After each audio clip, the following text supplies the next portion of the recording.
Just as she sat on her bed, lost in her own thoughts, her legs began to itch. Santo rubbed them for a few minutes and noticed that the itching was now getting worse.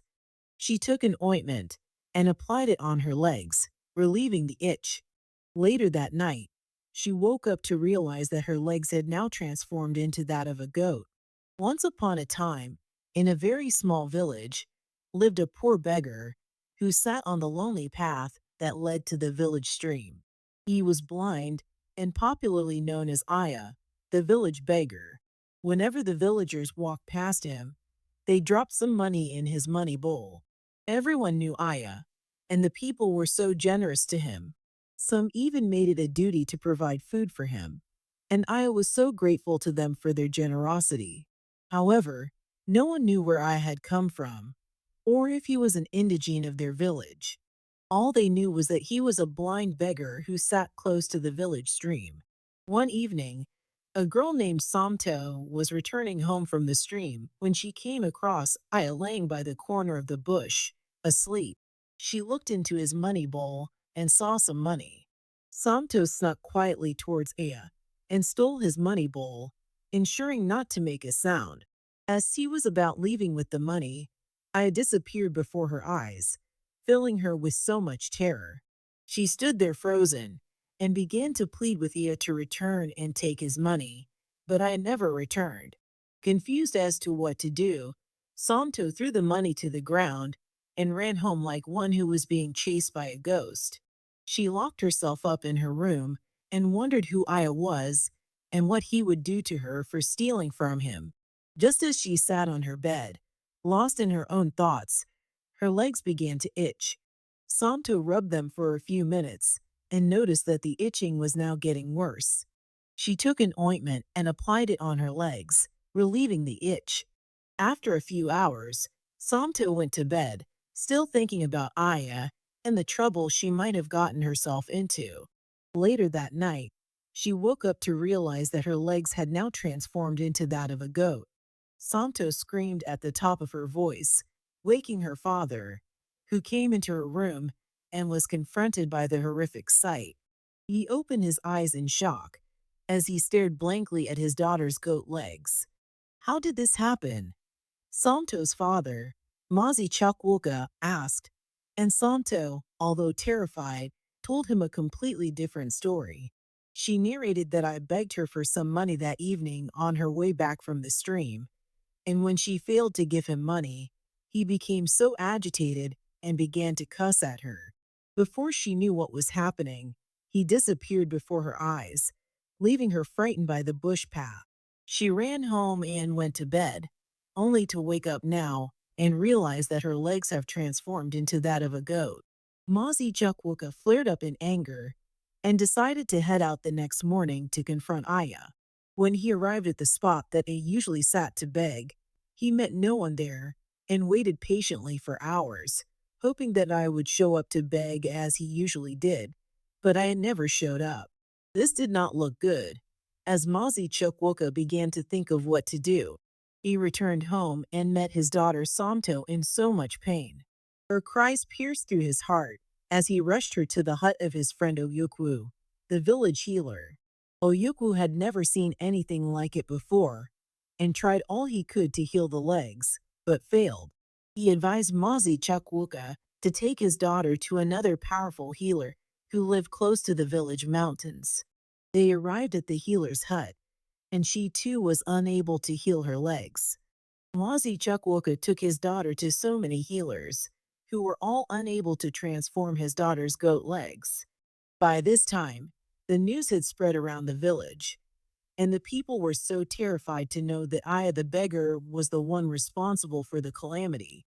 They began to troop in their numbers to catch a glimpse of Samto's legs, as no one had ever seen a human with animal legs before.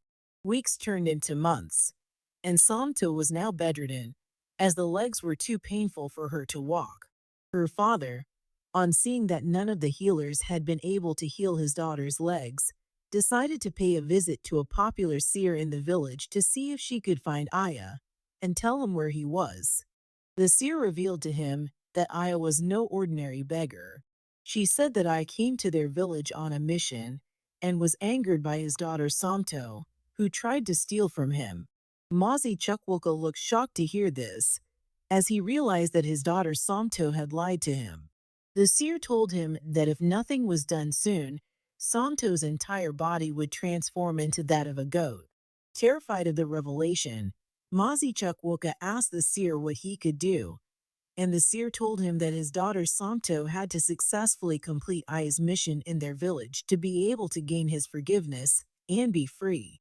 He asked what the mission was, and the seer told him that it was up to his daughter Samto to find out. Mazi Chukwuka returned home and confronted Samto about her lies, threatening to disown her if she refused to tell him the truth. And Samto, knowing how strict her father could be, decided to tell the truth. She narrated how she tried to steal from Aya and how he disappeared before her eyes. Mazi Chukwuka could not believe that his daughter Samto tried to steal from a poor blind beggar. He had always provided all her needs and wondered why she had to go about stealing from others.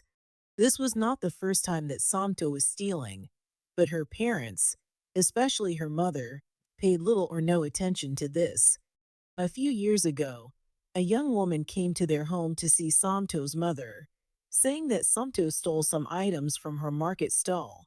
Instead of Samto's mother cautioning her daughter and showing her disapproval of the act, she dismissed the woman and defended Samto, claiming her daughter could do no such thing. This negligence only encouraged Samto's behavior, leading to the predicament they now faced. Realizing the severity of the situation, Samto decided to return to the place where it all began, to the exact spot where I sat to beg for money. She made up her mind to sit there and wait, hoping to understand Aya's mission in their village. She sat there patiently for hours and watched as the villagers walked past her in shock.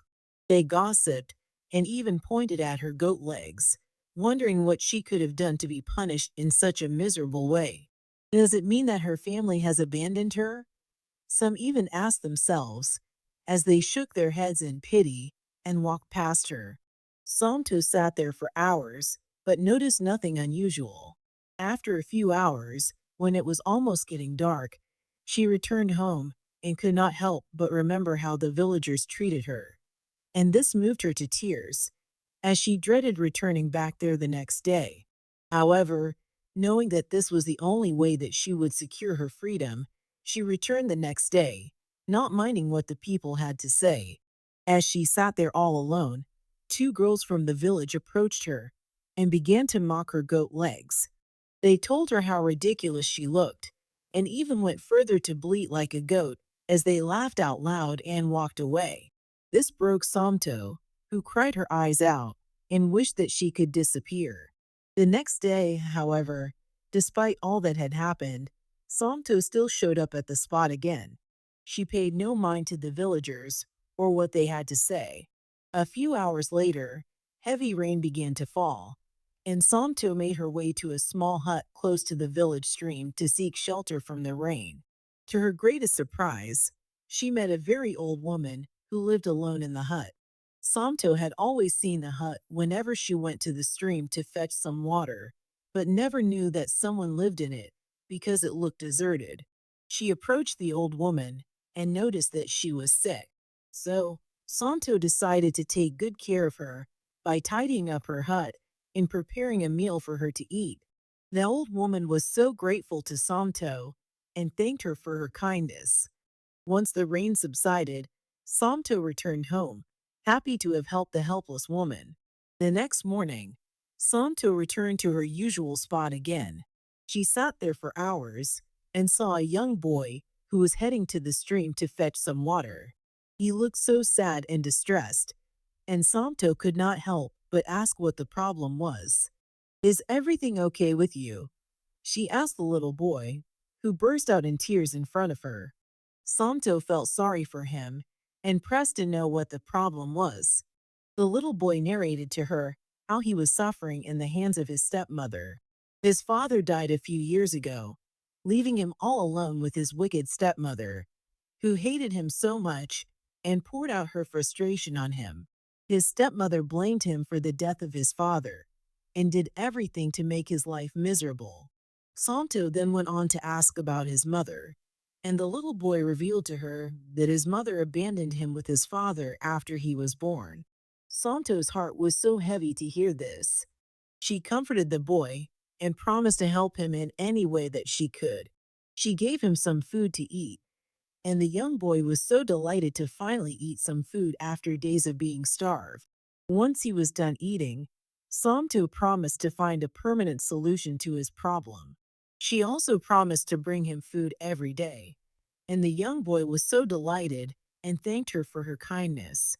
Samto returned home that evening and could not stop thinking about the young boy and how she could help him out of his predicament. She thought deep and hard and decided to go in search of his mother. Samto knew that the little boy would be better off living with his own mother than suffering in the hands of a woman who lacked compassion for him. However, she had no idea how she would be able to find his mother, but hoped to get some information from him that would be helpful.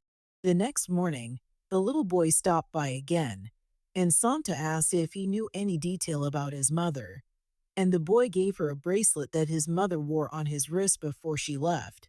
Santo took the bracelet from the boy, hoping that it would help her find his mother. She returned home that evening and met a very powerful woman in her home.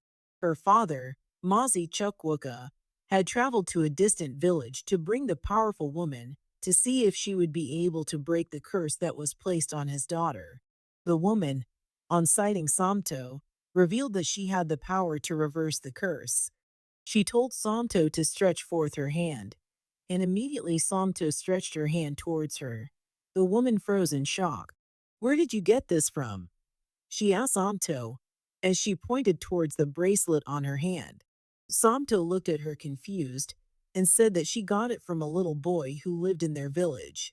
The woman insisted on meeting the boy, and Samto asked why that is, and the woman revealed to her that the boy was her son. She told Santo that she gave birth a few years ago and was so excited to be a mother. This was before she accepted her calling as a priestess. However, her family knew that she was not going to accept her calling as a priestess if her baby was still there with her. So they connived and sent her baby away to a faraway place, to a person that she never knew, shielding him under a very powerful spell that made it impossible for her to find him, even with her powers. She searched and searched and searched, but couldn't find her son anywhere, and all efforts to make her family reveal his location to her failed, as everyone swore never to divulge the information to her.